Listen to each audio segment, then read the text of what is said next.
'Di ba kanina natalakay po natin ito, yung patungkol sa sinabi po ni Sir Ramon Tulfo at dito pong si Attorney Jesus Palsis na mga galing po sa source nila. So sabi po dito mga kababayan, ayon po sa News 5, ito daw pong si Senator Bato de la Rosa ay aarestuhin ngayong araw daw. Patanong yan humiling, ito daw. Humiling si Attorney Israelito Torion, abogado ni Senator Bato de la Rosa, na bigyan sila ng broadcast journalist Ramon Tulfo ng kopya ng umano'y arrest warrant mula daw po sa International Criminal Court ICC. Laban daw po dito sa senador. Sabi pa dito mga kababayan, kasunod dito ng Facebook post ni Tulfo na arestuhin umano si De La Rosa ng pulis ngayong Sabado, December 20. Tukoy na umano ng mga otoridad kung nasaan ang senador. Sabi pa dito mga kababayan, nakakabalisa daw. Ito nakakabalisa at ninenervyos na yung mga anak So baka pwede naman nakikiusap kami kay Sir Ramon Tulfo. Kung meron siyang kopya ng warrant, bigyan niya ako. Kasi mga kababayan, yun daw po mga anak ni Senator Bato de la Rosa, kinakabahan daw mga kababayan. 'Di ba? Ninenervyos na. Mga kababayan, kakaisip kung maaaresto na ba yung kanyang tatay, yung kanila pong ama. Kasi kung titingnan po talaga natin mga kababayan, may mga ipinost na rin dati itong si Ramon Tulfo na talagang nagkakatotoo. At saka mga kababayan, ingat kayo dun sa diba, dito sa mga pinagsasasabi ni Torion, dyan nadali si Duterte dati. Diba? Yung mga sinasabi nila dati, diba dyan nadali si Duterte at wala nga silang nagawa nung naaresto mga kababayan, eto pong si Duterte. Diba nung una, kampante lang sila. Sinasabi nila walang arrest warrant, sinasabi nila na walang katotohanan na may lalabas na arrest warrant. Yung iba pa nga, hinahamon pa ang International Criminal Court na maglabas agad ng arrest warrant laban po kay Digong. Ngayon mga kababayan, nung lumabas biglaan yung arrest warrant at naaresto ng biglaan, etong si Duterte hindi po sila makapaniwala. So ngayon mga kababayan, ang tawag dito? Ang sinasabi ni Torion, sana bigyan daw po siya ng kopya ng sinasabing pag-aresto kay Senator Bato de la Rosa kasi yun daw pong mga anak kinakabahan na at ninervyos na dahil nga mga kababayan akala nila maaaresto po yung kanilang tatay. So ngayon kung titingnan nyo pa mga kababayan dito pa sa isang balita na nakita po natin ito daw. Ayan sabi daw dito itinanggi ng kampo ni Senator Bato de la Rosa ang umano'y nakatakdang pag-aresto sa kanya nitong Sabado, Disyembre 20, si Bato de la Rosa ng pulisya ngayong araw ayon sa aking Tweety Bird mga kababayan. So ngayon ang sagot daw ni Torion, no declaration of arrest against Senator Bato de la Rosa. Wala daw po mga kababayan declaration. Pero gaya nga po ng paulit-ulit kong sinasabi mga kababayan, nangyari na po ito. Nangyari na po ito mga kababayan na kung saan nung una sinasabi ng kampo ni Torion, wala naman yan. Walang katotohanan yung mga arrest warrant na papalabas na yan. Yung iba pa nga, di ba sinasabi nila, nasaan na yung International Criminal Court ninyo? Bakit ang tagal?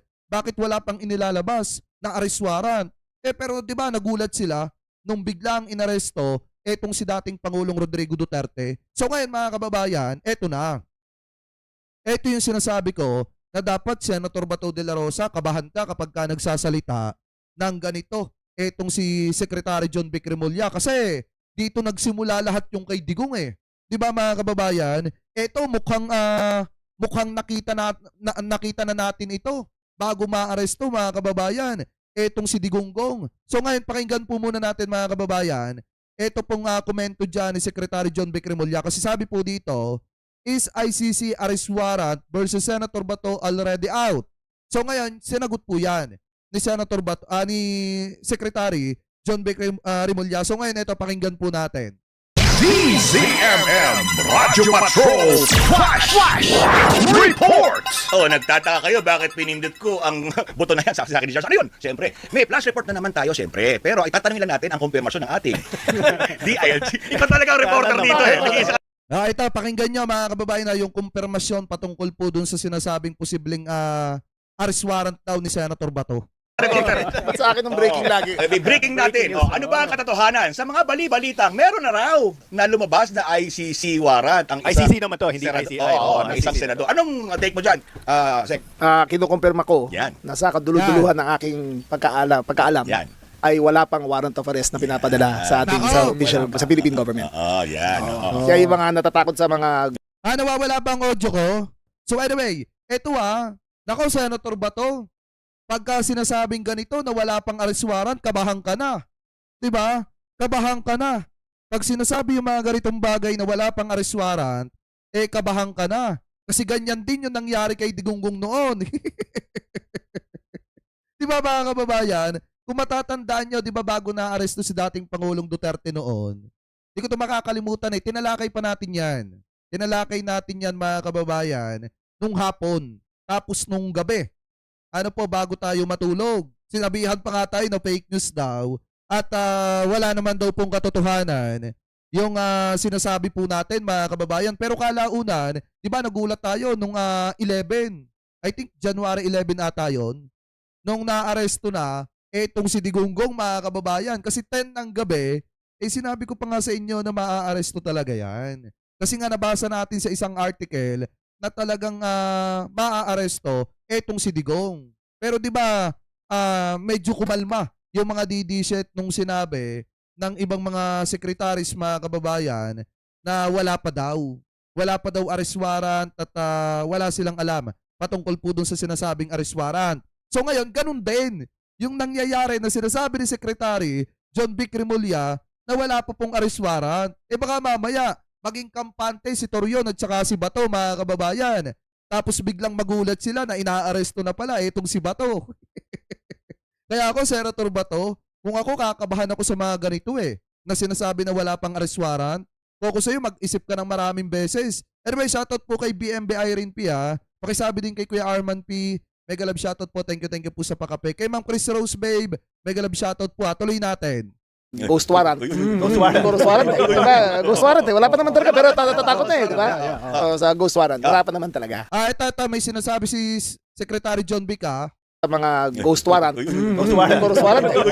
Ghost warrant Wala pa naman talaga pero tatakot na sa official sa Philippine government. Yan. Kaya yung mga natatakot sa mga ghost warrant. Ghost warrant. Ghost warrant Ghost warrant Wala pa naman talaga pero tatakot na di ba? Sa ghost warrant. Wala pa naman talaga. Yan. So calling on Ombudsman Boying Remulla, narinig ko ba yung sinabi ni Secretary John Vic Remulla? Wala pang opisyal na warrant. Pero posibleng meron. Pero hindi pa lang dumarating. Kaya ginamit kong salitang opisyal. Opisyal. Kasi bilang membro ng kabinete, hindi na ako pwedeng magkalat ng chismis. Correct. Yan. Ito kasing 4 alas, puro chismis Tsaka mga kababayan, dito sa channel natin, puro chismis din to Kaya nga kaya nga mga kababayan ako payo ko lang kay Senator Bato, wala naman talagang arrest warrant laban sa'yo. Lumabas ka na. Magmotor-motor ka dyan sa Manila. Magpakita ka sa mga tao. Kung ako nga sa'yo, Senator Bato, mas maganda tumambay-tambay ka sa mga police station. Maggala-gala ka dyan. Para magulat ka na lang, pinupusasan ka na. Para magulat ka na lang, pinupusasan ka na. At binabasa na sa'yo yung Miranda rights mo. Diba? Eto mga kababayan, payo ko lang. Especially do sa mga DD-shit na nagsasabing fake news tayo at walang katotohanan yung sinasabi natin na posibleng maaresto etong si Bato. Senator Bato, total naman, wala ka pa pala namang talagang arrest warrant. Sabi ni Secretary John Vic Remulla, bakit hindi ka na lang maglalabas? Gumalagala ka dyan. Pumunta ka dun sa may Binis, Grand Canal, dyan sa may Tagig. Mag-picture-picture ka dyan. Diba, mag-enjoy ka, kumain ka ng masasarap. At tapos, sunod mo, gumalagala ka sa mga police station. Para magulat ka na lang, pinupusasan ka na. Kasi mga kababayan, sa totoo lang, sabi ko nga po sa inyo, maaaresto yung mga yan. Maniwala kayo mga kababayan. Unang-una, habang papalapit yung posibleng hearing ni Digunggong mga kababayan, alam nating bago mangyari yon, maaaresto etong si Bato. Kaya nga payo ko kay Senator Bato, kung makikinig ka sa sinasabi ni Secretary John Vic, total naman wala ka pa palang arrest warrant, eh di maggala-gala ka na lang muna. Kumain ka ng masasarap na pagkain. Marites, eh. Dapat 4 marites to eh. Correct. No? Kaya ayon dito sa mga marites, Yan. Yan. meron ng international warrant. Yeah, Hindi lang nga opisyal. Ay, mga Nung bupit na. nag-guest ang utol mo rito, Sek, si Ombudsman Boy Rimulya, sabi nga, papakita, sabi, ayoko namin tignan yan, di ba, baka masama kami sa ganyan. Pero may napanood akong interview ni Ombudsman Boy Rimulya, tinanong siya ng isang mamamahayag. Sabi niya, kung tatakbo ba sa pagkapangulo ng kapatid mo, ikaw ba ay magre-resign? Sabi nga ganun. At sabi niya, this is my dream job. Di ba, may ganun. Tanungin na natin ang ating At manok. saka constitutional body yun Yun eh. nga, correct. Hindi naman Hindi officially kailangan. bahagi ng gobyerno yun. Yan. Iba yun, ha? Sige. Iba yun, no? Oh. Pero ibang usapin kung may tatakbo. Ang gwapo Pangulo nito. Sige, Pangulo, sorry. Secretary. Tinanong ako kapatid, baka si Gilbert yun. Ay! Hindi ako, baka si Gilbert yun. Gilbert ka pala, si Gilbert Baka si ka pala. Gilbert yun. Oh. Hindi ka ba? Pogi rin yun. ha? Okay rin, gwapo rin. Hindi tatawagin pangit ni Guanzon yun. no? Correct. At saka, para lang klaro sa lahat. Yan. Sige. Wala ka, para sa klaro. Para lang. Si Ombudsman, hindi anak sa labas yun. Talagang buong kapatid ko yan. Ito, sir, ano yan, officially? Officially yan. Official, talaga. Isa lang pinanggalingan namin na si Pupunan, sila Pupunan, isa lang pinanggalingan namin. Ama, Yan. kamukha niya lang yung lolo ko. Ako, kamukha ko ng tatay ko. Yan. At ang tatay ko ay best friend ni Sek dati. Sek, oo. Nag-organize sa labor sa Cavite yan. Correct. Nung narinig ang tatay ko pangalan niya, hinabol talaga yan. Kaya Lagi na naman lahat ito, ng organizer ko sa Cavite, pinauwi ko na. Alis na kayo dyan. No? Ang hilig ng si Erpat mo, ako nung dating reporter. Ang hilig magpakain ng talaba nung sa Yan, kanyang farm tama. dati. Naku, sus, Tama. grabe. Pero tanong, sagutin mo yung tanong. Ah, Akala mo kaiwas ka. nakatakas na. Hindi pwede. Sagutin mo ang tanong. Tinanong rin sa akin na isang araw yan. Ah. And babalik ako sa sinagot ng dating Governor Bongbong Marcos. Oh, na yun, siya okay. ay nasa Ilocos. Yung unang halal siyang governor. Tinanong siya na isang mamahayag, may plano ko bang magpresidente? Ang sabi niya, all governors want to be president. Oy, oo. And those who deny are lying. Are lying. But I'm not governor. Yeah. So, hindi ako kasi Hindi nag-apply sa inyo. hindi nag-apply sa akin yan. Pero maganda yung halimbawa niya. Ano? No? Si Bongbong Marcos. Na eventually naging presidente. Yun nga. Yun yung maganda ron. No? Ang tawag dyan ay subliminal. Huli mo ako ron. Ito, Sek, may comment dito from Sabi dito, Jake, paano yung guard ni Bato kasama rin ba sa pagtatago? Dapat wag ng sahura ng government, 'di ba? Alam ko, nagmumotor-motor daw sa Metro Manila itong si Senator Bato. Pero may dalawa daw na kasamang nakamotor din at yung motor nilang tatlo magkakatulad, magkakamuka. Nga naman mga kababayan, ito kung totoo man yung nasa agap natin, nga naman, kung sakaling habulin sila, malilito yung hahabol. Kasi mga kababayan, magkakatulad yung motor nila eh. Pero na lamang kung magkakaiba yung plaka. Yung number, doon magkakatalo. Anyway, ituloy pa natin. from Edith, sabi niya, ang pogi Oy. ni Sir John Vic crash ng bayan daw. Ay, nako. Ba't wala nagsasabi sa atin ng gano'n? Ha? Sino bang mga nagko-comment yan? Sino nga ba? Sino ba yan, Palitan na lang natin pangalan. Sek Llama, sa pogi. Yung muscles pa lang, nakita mo na kaagad ang mga muscles talaga. Ano, go-workout ka ba, Sek? Did you continue to work out? Natural lang. Hindi nag-workout talaga ako. Kaya yung isang dating cabinet secretary nung nakaraang gobyerno, paborito siyang gupitan eh. Eto lang yung hindi ko gusto mga kababayan kay kasi ako nagtataka rin ako bakit ang tagal bago maaresto ni Sa bagay mga kababayan, nasa proseso pa rin naman yan eh. Pero eto, may malalaman kayo na matalik na kaibigan pala ni Secretary John Vic Remulla, eto pong si Harry Roque. 'Di ba? Eto pakinggan niyo mga kababayan ha. Ang daming blind item Tago dito. na lang natin. no? Tago Yan na ba yung lang lagi ko natin, nang no? babanggit na pangalan? Si Harry yun eh. Matalik na kaibigan niya si Harry Roque. Diretso naman. Hindi ko makalimutan yung Kaibigan ko naman talaga video. yun. Okay. Kaibigan ko talaga si Harry. Dating-dati pa. UP pa yan. Yes, Nag-scuba diving pa sa kasabay ko yun eh. Uy, Kasabay scuba kami. diving talaga? Oo. Kasi UP Minsan nga si Sek, pag-akyat oo. yung ano niya, yung buhok niya pumunta rito pagkatapos. Pero ang ganda na kwento niya sa akin. Okay, oo. Nung college, activist yan si Harry. Nung college, bata pa yun, 14 pa lang, first year college na yan sa sobrang talino. Nag-activista yan. Pinagmumuro niya si Aimee.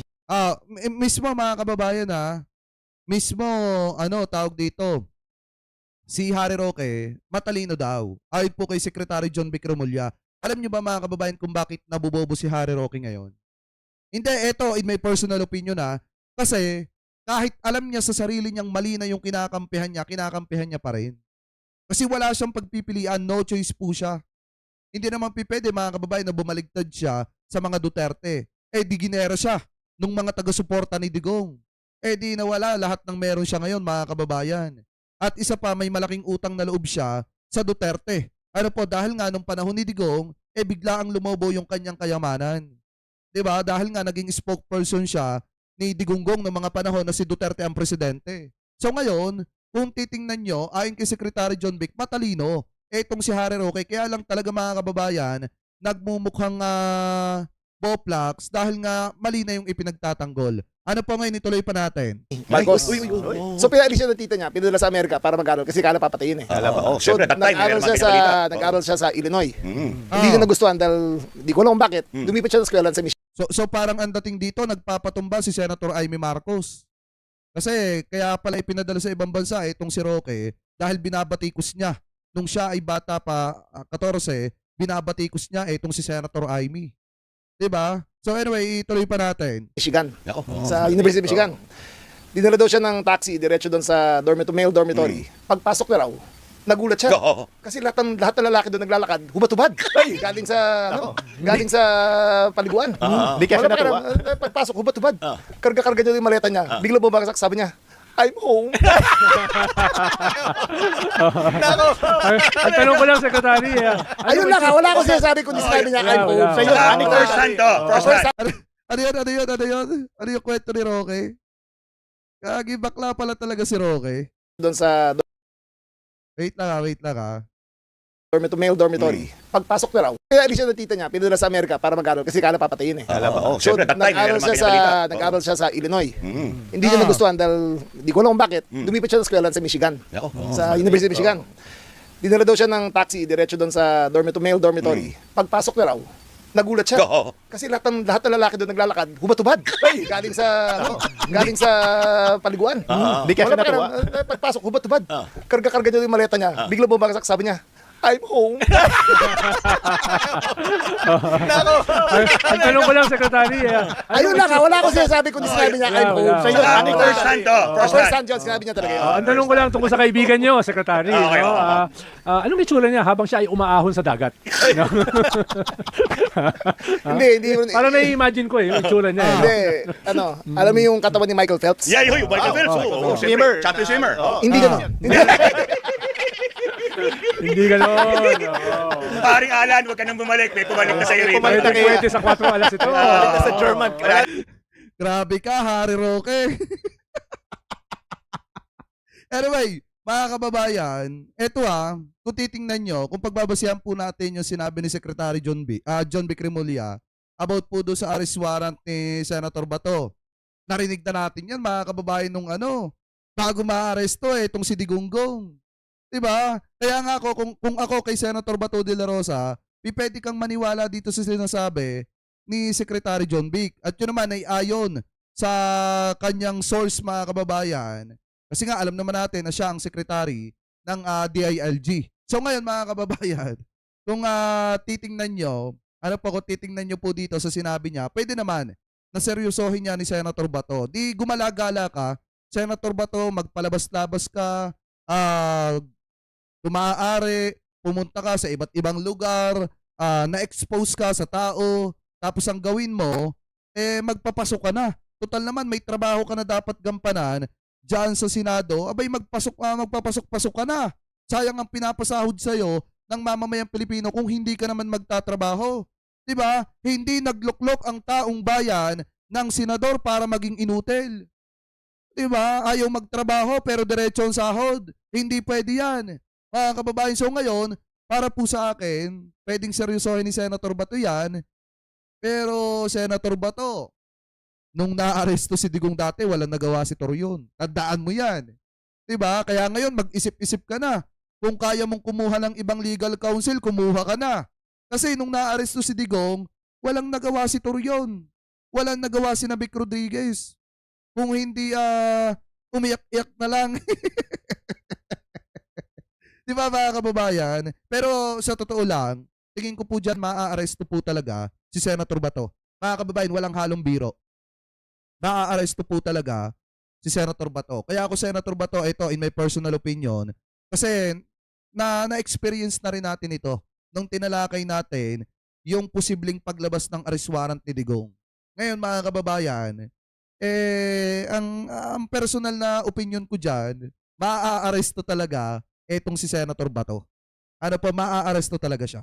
Yan ang personal na tingin ko po dyan. Anyway, kayo mga kababayan, ano po ang tingin ninyo? Tingil po dito sa sinasabing arrest warrant ni Senator Bato na ayon po kay Secretary John Vic Remulla, wala pa daw po. Pero sinasabi mga kababayan ng mga Batikana columnists na meron na daw po at aarestuhin na etong si Senator Bato. So comment below na lamang po kung ano po masasabi nyo. Tingil po dyan.